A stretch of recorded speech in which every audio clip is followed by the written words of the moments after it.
গুরুতর অসুস্থ রুশ রিপাবলিক অফ চেচনিয়ার নেতা রমজান কাদিরভ।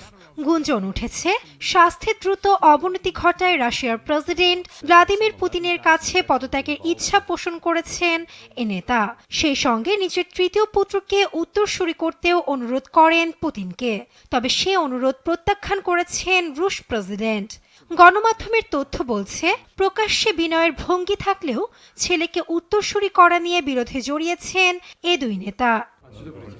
তবে রুশ প্রেসিডেন্ট পুতিনের ঘনিষ্ঠ এ সহচারীকে কেনই বা ক্রেমলিনের কাছে তার এত গুরুত্ব, তা নিয়ে জনমনে আছে নানা কৌতূহল। রাশিয়া জুড়ে কাদিরভ একটি ভয়ঙ্কর নাম। 2022 সালে ইউক্রেনে রাশিয়ার পূর্ণমাত্রার আগ্রাসন শুরুর পর যুদ্ধে স্বেচ্ছাসেবক নিয়োগ করে ক্রেমলিনের কাছে আরও গুরুত্বপূর্ণ ব্যক্তি হয়ে ওঠেন 48 বছর বয়সী এ চেচেন নেতা।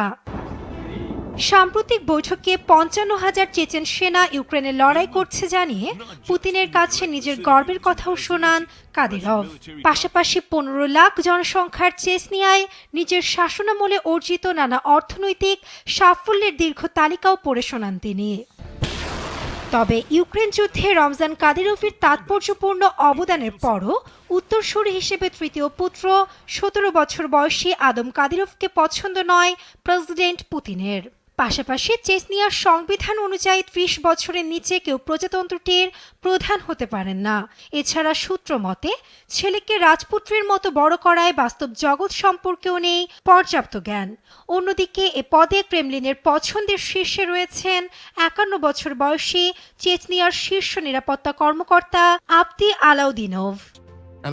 দীর্ঘদিন ধরে কাদিরভ ও তার দলের বিরুদ্ধে বিচার বহির্ভূত হত্যা, নির্যাতন, অপহরণ সহ নানা অভিযোগ করে আসছে বিভিন্ন মানবাধিকার সংগঠন। ছেলে আদম কাদিরভের বিরুদ্ধেও আছে বন্দি শিবিরে রুশ নাগরিককে মারধরের অভিযোগ। Nasrin Akter, news desk. White House के अहाते में डोनाल्ड ट्रंप की मंजूरी के बगैर सब्र का पेड़ उगाया है। रूसी राष्ट्रपति व्लादिमीर पुतिन इस पेड़ को पानी दिए जा रहे हैं। दिन ब दिन ये पेड़ तंदुरुस्त हो रहा है, लेकिन उसका मीठा फल अभी तैयार नहीं है। ट्रंप चीख चीख कर उससे मीठा फल मांग रहे हैं, लेकिन हर कोशिश बेकार साबित हो रही है। खैर, रूपकों से जान छुड़ाते हैं और सीधी बात करते हैं। 19 मई को ट्रंप और पुतिन की फोन पर बात हुई। ट्रंप ने राष्ट्रपति बनने के बाद 3 दफे पुतिन को फोन घुमा दिया है। ये तीसरी बार था। हर बार मकसद था रूस यूक्रेन जंग को रोकना। लेकिन ट्रंप की दूसरी पारी के 100 दिन से ज्यादा हो चुके हैं और जंग अभी भी जारी है। 19 मई वाले फोन कॉल पर क्या हुआ, क्या नहीं हुआ, ये सब बताएंगे। लेकिन निष्कर्ष यही समझिए कि जंग रुकवाने के लिए चौथे, 5वें, 6ठे और न जाने कितने फोन कॉल्स की संभावना अब भी बरकरार है। ये वही ट्रंप हैं जो कहा करते थे कि मुझे महज 24 घंटे चाहिए, सिर्फ 24 घंटे में जंग रुकवा दूंगा। लेकिन जमीन पर राजनीति कहीं ज्यादा मुश्किल साबित हुई। पिछले 3-4 महीनों में अगर कुछ बदला है तो वो है ट्रंप का तेवर, उनका लहजा, उनका रवैया, जबकि पुतिन और रूस का पक्ष बिल्कुल अडिग रहा है। हम ऐसा क्यों कह रहे हैं, सब बताएंगे, लेकिन सबसे पहले परिचय की रस्म। नमस्कार, मेरा नाम है उपासना और आप देख रहे हैं लल्लन टॉप का अंतर्राष्ट्रीय प्रसंगों से जुड़ा रोजाना का कार्यक्रम दुनियादारी। Brought to you by Bank of India, Candid and Sensodyne-K। सूत्रों के हवाले से 10 मई को रिपोर्ट किया है कि ये नींद उड़कर कहीं रूस यूक्रेन की सरहदों में खो गई है। रिपोर्ट के मुताबिक एक प्राइवेट कमरे में ट्रंप से पूछा गया कि सर, विदेश नीति से जुड़ी आपकी सबसे बड़ी चिंता क्या है। ट्रंप का जवाब था रूस यूक्रेन जंग। उन्होंने कहा पुतिन बहुत टेढ़ा खिलाड़ी है, उसे पूरा चाहिए, पूरा का पूरा यूक्रेन। ट्रंप अब इस जंग से फ्रस्ट्रेट हो गए हैं। 19 मई को व्हाइट हाउस की प्रेस सेक्रेटरी ने इसकी तस्दीक भी की। राष्ट्रपति ट्रंप बिल्कुल साफ कर चुके हैं कि वो इस जंग का अंत चाहते हैं। वो सीज फायर देखना चाहते हैं। दोनों देशों के बीच चल रही इस जंग ने उन्हें थका दिया है। वो निराश हैं। कैंडिड डस्टिंग पाउडर 4 शुरुआती प्रस्ताव 11 मार्च को रखा गया। प्रस्ताव था कि दोनों पक्ष 30 दिनों के बिना शर्त पूर्ण युद्ध विराम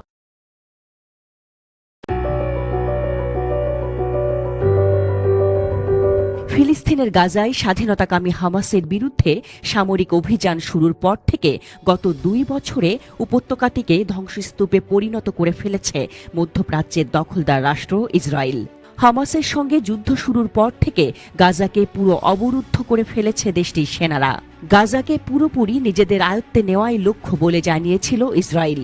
নতুন করে আবারও পুরো গাজা দখলের পরিকল্পনার কথা জানালেন দখলদার ইসরায়েলের প্রধানমন্ত্রী বেনিয়ামিন নেতানিয়াহু। গাজায় তীব্রভাবে হামলা বাড়ানোর কয়েকদিনের মধ্যে এই ঘোষণা দিলেন ইসরায়েলি প্রধানমন্ত্রী। এদিকে ইসরায়েলের হামলায় ভয়াবহ রূপ ধারণ করেছে গাজার দুর্ভিক্ষ পরিস্থিতি।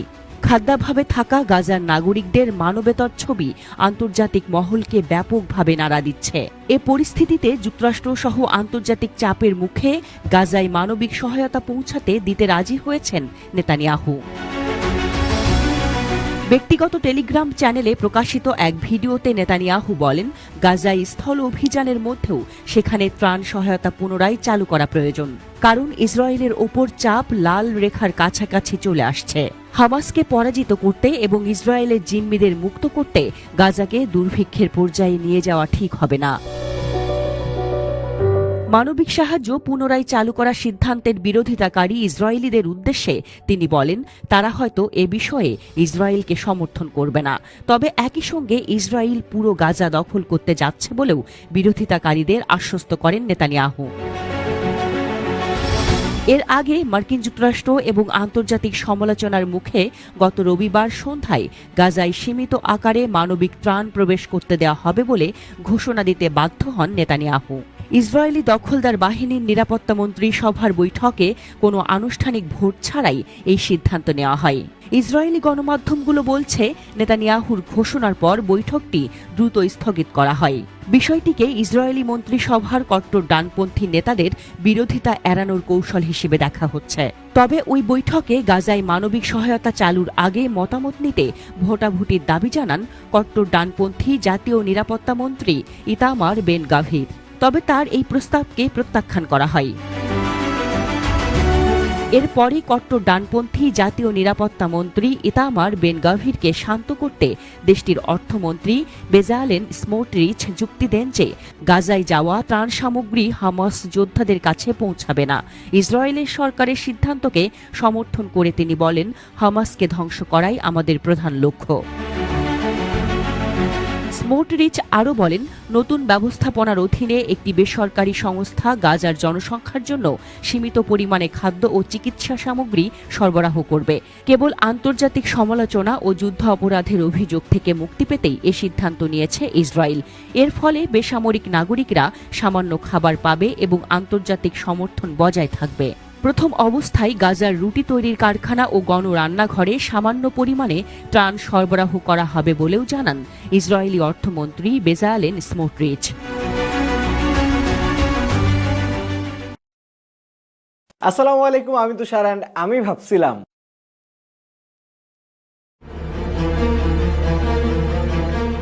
প্রদানকারী প্রতিষ্ঠান স্টারলিংক মঙ্গলবার সকালে সামাজিক যোগাযোগ মাধ্যম ফেসবুকে দেয়া এক পোস্টে এই তথ্য নিশ্চিত করে মঙ্গলবার বিশ্বখ্যাত স্যাটেলাইট ইন্টারনেট সেবা প্রদানকারী প্রতিষ্ঠান স্টারলিংক বিশ্বখ্যাত স্যাটেলাইট ভিত্তিক ইন্টারনেট সেবা প্রদানকারী প্রতিষ্ঠান স্টারলিংক বিশ্বখ্যাত স্যাটেলাইট যাত্রা শুরু করেছে বিশ্বখ্যাত স্যাটেলাইট ভিত্তিক ইন্টারনেট সেবা প্রদানকারী প্রতিষ্ঠান স্টারলিংক মঙ্গলবার সকালে সামাজিক যোগাযোগ মাধ্যম ফেসবুকে দেয়া এক পোস্টে এই তথ্য নিশ্চিত করেছেন প্রধান উপদেষ্টার বিশেষ সহকারী ফয়েজ আহমদ তৈয়ব।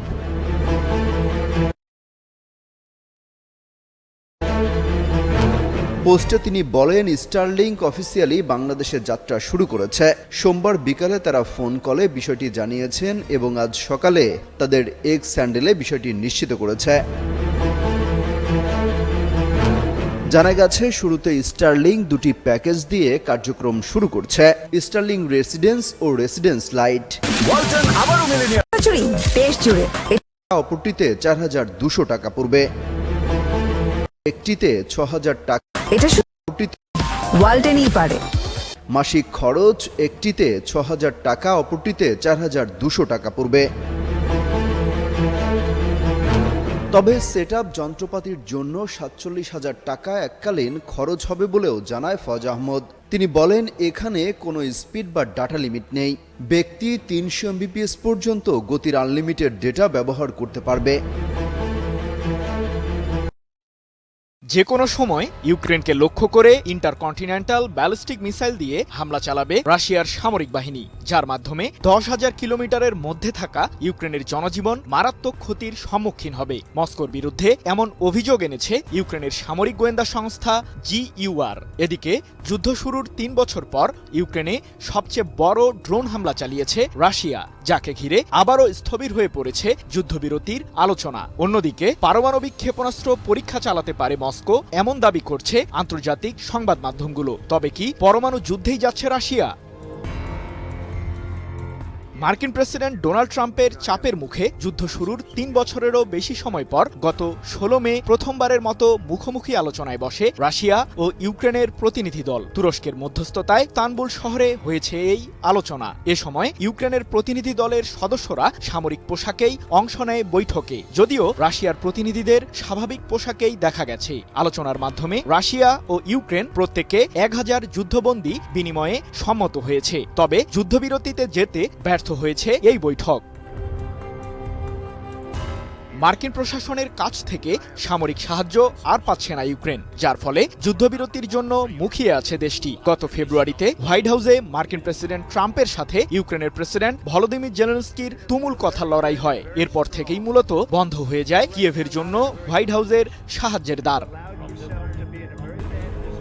তবে ওয়াশিংটনের সাথে পুনরায় সম্পর্ক স্থাপনের জোর চেষ্টা চালিয়ে যাচ্ছেন জেলেনস্কি। এবার ইতালির রাজধানী রোমে পোপ লিওর অভিষেক অনুষ্ঠানের ফাঁকে মার্কিন ভাইস প্রেসিডেন্ট জেডি ভ্যান্স ও যুক্তরাষ্ট্রের পররাষ্ট্রমন্ত্রী মার্কো রুবিওর সাথে সাইডলাইন বৈঠক করেছেন জেলেনস্কি। প্রায় 40 মিনিটের এই বৈঠক ভালো হয়েছে বলে দাবি ইউক্রেনের প্রেসিডেন্টের। এ প্রসঙ্গে জেলেনস্কি বলেন, ইউক্রেন প্রকৃত কূটনীতিতে বিশ্বাসী। যত তাড়াতাড়ি সম্ভব পূর্ণ ও নিঃশর্ত যুদ্ধবিরতির উপর গুরুত্ব আরোপ করেছি। যুদ্ধবিরতির গুঞ্জনের মধ্যেই ইউক্রেনে আবারও ড্রোন হামলা চালিয়েছে রাশিয়া। 3 বছরেরও বেশি সময়ের এই যুদ্ধে এটি ছিল সবচেয়ে বড় ড্রোন হামলা, এমন দাবি কিয়েভের। 18 গাজার যুদ্ধ বিধ্বস্ত বাস্তবতা থেকে ফিলিস্তিনিদের কিছুটা স্বস্তি দিতে সৌদি আরবের পক্ষ থেকে ব্যতিক্রমী এক উদ্যোগ নেওয়া হয়েছে। সৌদি বাদশাহ সালমান বিন আব্দুল আজিজের অর্থায়নে 1000 ফিলিস্তিনিকে এবারের হজে অংশ নেয়ার আহ্বান জানানো হয়েছে। এই হজ প্রোগ্রামের আওতায় শুধু নিহত স্বজনদের পরিবারের সদস্যরাই নয়, আহত বা কারাবন্দী স্বজনদের আত্মীয়রাও সুযোগ পাবেন। এরই মধ্যে হজ যাত্রীদের সৌদি আরবে পৌঁছানো ও হজ সম্পন্ন করা পর্যন্ত সব ধরনের সুবিধা নিশ্চিত করতে কার্যক্রম শুরু হয়েছে। এই কর্মসূচি বাস্তবায়ন করছে সৌদি ইসলামিক অ্যাফেয়ার্স মন্ত্রণালয়ের দাওয়া অ্যান্ড গাইডেন্স বিভাগ। পুরো ব্যবস্থাপনাটি পরিচালিত হচ্ছে সৌদি আরবের পবিত্র 2 মসজিদের অতিথি প্রকল্পের আওতায়। আগামী 4 অথবা 5 জুন চাঁদ দেখার ভিত্তিতে হজ অনুষ্ঠিত হওয়ার কথা। এর আগ থেকেই হজযাত্রীদের যাত্রা নির্বিঘ্ন করতে সৌদি প্রশাসন নিয়েছে পর্যাপ্ত প্রস্তুতি। মানবিক সহায়তার এমন উদ্যোগ ফিলিস্তিনি জনগণের পাশে সৌদি আরবের এক সাহসী অবস্থান বলেই মনে করছেন অনেকে। ইয়াসিন মোহাম্মদ জিসান, সময় সংবাদ। পাকিস্তানে এখন পর্যন্ত কোনো নির্বাচিত সরকারই পূর্ণ মেয়াদ শেষ করতে পারেনি, যা দেশটির রাজনৈতিক অস্থিরতা ও সামরিক হস্তক্ষেপের বড় প্রমাণ। সর্বশেষ 2022 সালে অনাস্থা ভোটে ক্ষমতা হারান ইমরান খান। এবার একই ধরনের পরিস্থিতির মুখোমুখি হতে যাচ্ছেন প্রধানমন্ত্রী শেহবাজ শরীফের দল পাকিস্তান মুসলিম লীগ। পরিস্থিতি পাল্টালে প্রধানমন্ত্রিত্ব হারাতেও পারেন তিনি। এ যেন ইমরান খানকে ফাঁসানোর জালে নিজেই ফাঁসছেন শেহবাজ শরীফ। বিস্তারিত আরিফ হাসানের প্রতিবেদনে। The Prime Minister of Islamic Republic of Pakistan has been passed by a majority of the total membership of the National Assembly.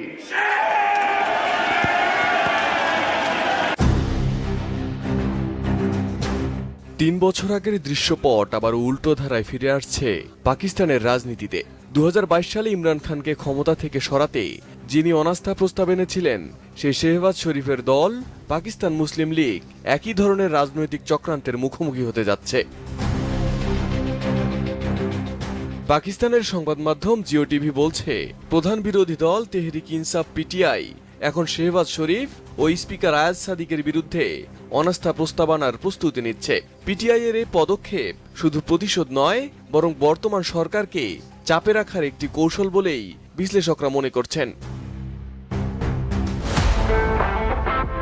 বলছে আদিয়ালা কারাগারে বন্দী অবস্থায়ও ইমরান খান দল পরিচালনায় সক্রিয়। আইনজীবী, সিনিয়র নেতাকর্মী ও পরিবারের সদস্যদের সঙ্গে বৈঠকে তিনি অনাস্থার পরিকল্পনা নিয়ে আলোচনা করেছেন। শুধু তাই নয়, পার্লামেন্টের স্পিকারের পদত্যাগের দাবিও উঠেছে সাম্প্রতিক সময়ে। খাইবার পাখতুনখোয়া ভিত্তিক দল মিল্লি আওয়ামী পার্টি নেতা মাহমুদ খান আচাকজাই স্পিকারের পদত্যাগ দাবি করার পর ইমরান খানও বিষয়টি গুরুত্ব দিয়ে দেখছেন। সেই সঙ্গে দলকে নির্দেশ দিয়েছেন সরকার বিরোধী সব রাজনৈতিক শক্তির সঙ্গে ঐক্য গড়ে তোলার জন্য। পিটিআই এর কেন্দ্রীয় নেতা ও সাবেক স্পিকার আসাদ কায়সারও ইঙ্গিত দিয়েছেন অনাস্থার বিষয়টি তাদের বিবেচনায় রয়েছে। তবে ভারত পাকিস্তান চলমান উত্তেজনার কথা মাথায় রেখে দল এখনই এই পরিকল্পনা সামনে আনতে চাইছে না, কারণ এতে জনগণের মধ্যে ভুল বার্তা যেতে পারে বলে তাদের ধারণা। রাজনৈতিক পর্যবেক্ষকদের মতে পিটিআই এবং সরকার বিরোধী দলগুলো এমন সিদ্ধান্ত নিলে শেহবাজ শরীফের দল যেভাবে ইমরান খানকে রাজনৈতিক ফাঁদে ফেলেছিল, সময়ের পরিক্রমায় একই ধরনের রাজনৈতিক চাপে পড়তে পারে দলটি। নিজেদের গড়া জালে নিজেই ফেসে যাওয়ার এই অবস্থান শুধু শেহবাজের জন্যই নয়, বরং গোটা সরকার জুড়েই এক নতুন অনিশ্চয়তার সূচনা করছে। রাজধানীর ধানমন্ডিতে হাক্কানি পাবলিশার্সের মালিকের বাসায় ঢোকার চেষ্টায় আটক বৈষম্য বিরোধী ছাত্র আন্দোলনের 3 জনকে মুচলেকা নিয়ে ছেড়ে দিয়েছে পুলিশ। তাদের ছাড়িয়ে আনতে গিয়ে সমালোচনার মুখে এনসিপি নেতা আব্দুল হান্নান মাসুদ। তবে তার দাবি ডিএমপি কমিশনারের অনুরোধে মধ্যস্থতা করতে যান। আমরা এর মূলার মতো আমাদের দেখাতে আমরা চাই এখন ওনাকে গ্রেফতার করবেন আপনি। আমি মামলা আপনি আমরা মামলা চাইছেন করার জন্য আমরা মামলা করব।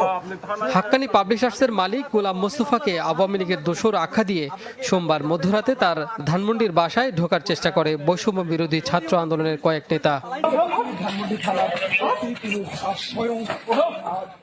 ট্রিপল লাইনে কল পেয়ে ঘটনাস্থলে এসে কয়েকজনকে আটক করে পুলিশ। রাতভর তাদের ছাড়িয়ে নেওয়ার চেষ্টা চালায় সংগঠনটির নেতারা।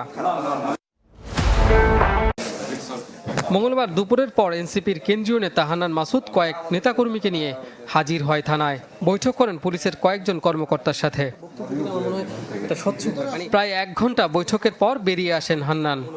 কিছুক্ষণ আগে আইজিপি স্যারের সাথে কথা হয়েছে, ডিএমপি কমিশনারের সাথে কথা হয়েছে, বলছি যে হচ্ছে যারা এটা তদন্ত করে, যারা এটার মূল হোতা, তাদের বিরুদ্ধে যেন অ্যাকশন নেওয়া হয়।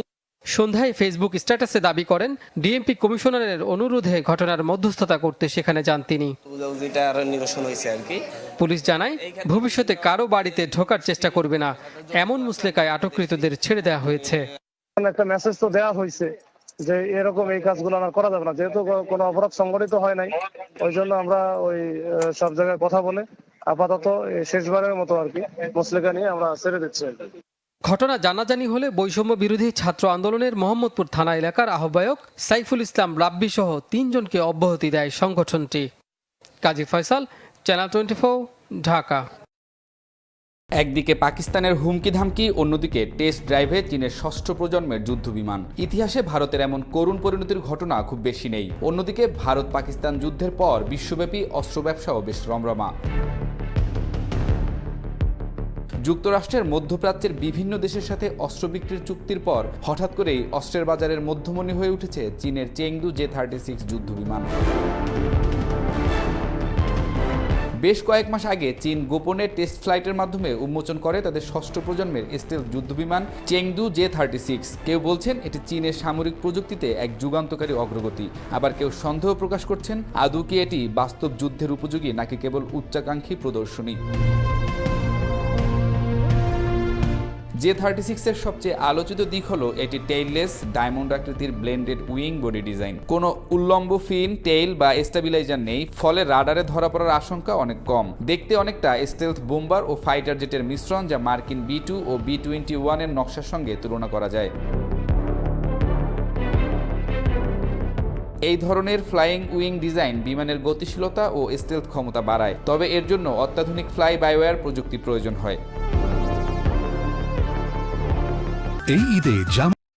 আরেকটি ব্যতিক্রমী দিক হলো J-36 এ রয়েছে 3টি শক্তিশালী ইঞ্জিন। সাধারণত যুদ্ধ বিমানে 2টি ইঞ্জিনের ব্যবহার দেখা যায়, সেখানে তৃতীয় ইঞ্জিনটি J-36 কে আরও দ্রুত ও উচ্চ গতিশীল করে তুলতে পারে।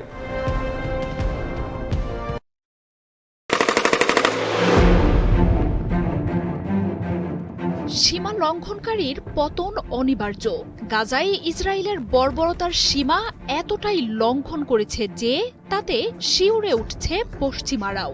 গাজায় আগ্রাসন বন্ধ না করলে নেতানিয়াহুর দেশটির বিরুদ্ধে এবার নিষেধাজ্ঞার হুমকি দিয়েছে যুক্তরাজ্য, ফ্রান্স, কানাডার মতো দেশগুলো।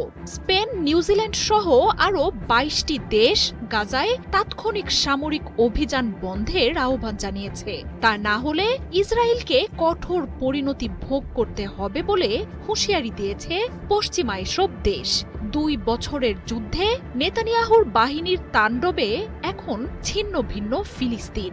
সন্ত্রাসবাদ দমনের নামে শুরু করলেও এখন সম্পূর্ণ গাজার দখল নেয়ার ঘোষণা দিয়েছেন নেতানিয়াহু। বোর রাস্তা, হাসপাতাল, স্কুল, শরণার্থী শিবিরগুলোকে গুঁড়িয়ে দেওয়ার পর রাস্তায় আশ্রয় নেওয়া ফিলিস্তিনিরাও নিস্তার পাচ্ছে না ইসরায়েলের আগ্রাসন থেকে। শত শত ট্যাঙ্ক সবকিছু মারিয়ে গাজা ভূখণ্ডের দখল নিতে এগিয়ে যাচ্ছে। ফিলিস্তিনিদের মাটির সাথে মিশিয়ে দিতে চালানো হচ্ছে বুলডোজারও। জাতিসংঘের হিসেবেই গাজায় 10 লাখের বেশি মানুষ পুষ্টিহীনতা আর চরম খাদ্যাভাবে ধুঁকছে। এক বেলার খাবারের নিশ্চয়তা নেই হাজার হাজার পরিবারের। অবশিষ্ট নেই একটি হাসপাতালও। গাজায় মানবিক পরিস্থিতির এমন ভয়াবহ বিপর্যয় নাড়িয়ে দিয়েছে পশ্চিমা দেশগুলোকেও। নেতানিয়াহুর আগ্রাসন বন্ধের পদক্ষেপ নিতে উত্তাল বিক্ষোভে নেমেছেন পশ্চিমা দেশের বাসিন্দারাও। এবার সেই ডাক কানে নিয়েছে দেশগুলোর নেতারাও। সোমবার যৌথ এক বিবৃতিতে গাজায় আগ্রাসন বন্ধের আহ্বান জানিয়ে বার্তা দিয়েছে যুক্তরাজ্য, ফ্রান্স, কানাডার মতো পশ্চিমা দেশগুলো। গাজায় তাৎক্ষণিক আগ্রাসন বন্ধ না করলে ইসরায়েলকে নিষেধাজ্ঞা সহ কঠোর পরিণতি ভোগ করতে হবে বলে হুঁশিয়ারি দিয়েছে দেশগুলো। যুক্তরাষ্ট্রের চাপে এর আগের দিনই গাজায় সীমিত পরিসরে ত্রাণ সরবরাহ অনুমতি দেন বেনিয়ামিন নেতানিয়াহু। 2 মাস অবরুদ্ধ থাকার পর ত্রাণ বোঝাই মাত্র 5টি ট্রাক প্রবেশ করে অঞ্চলটিতে। তবে অবরুদ্ধ গাজায় এই ত্রাণ পর্যাপ্ত নয় বলে